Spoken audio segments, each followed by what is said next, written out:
Nataka kusema hivi. The bipartisan report that is going to be brought to Parliament, if it does not address two issues, we shall shoot it down. One, the cost of living. That report must address the cost of living. We want the cost of living to come down. And the government has got the capacity na wako na uwezo kuleta chini gharama ya maisha.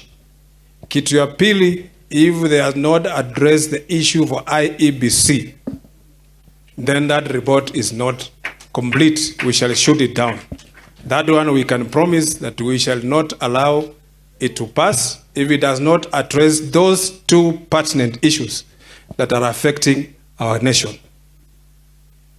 Kwa hivyo, sisi, we are behind the citizens of this country. We must fight for them. Na sisi tumefundishwa kwa miguu ya baba Raila Odinga. Raila Odinga, when he stands up to speak, na akisema kitu, sometimes people say, oh, anazungumza tu, but ukichunguza ni ukweli mtupu, si ndio? Si aliongea mambo ya Eurobond.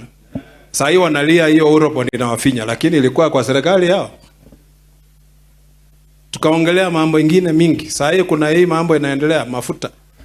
Huyo mama Mombasa anasema yeye ndiye ameleta mafuta.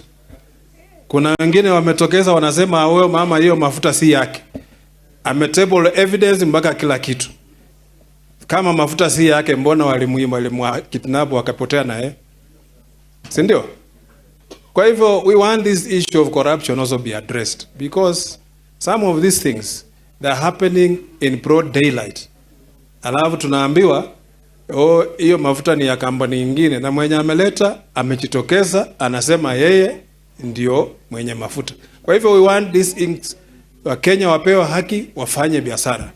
Environment for doing business must be at level ground for everybody.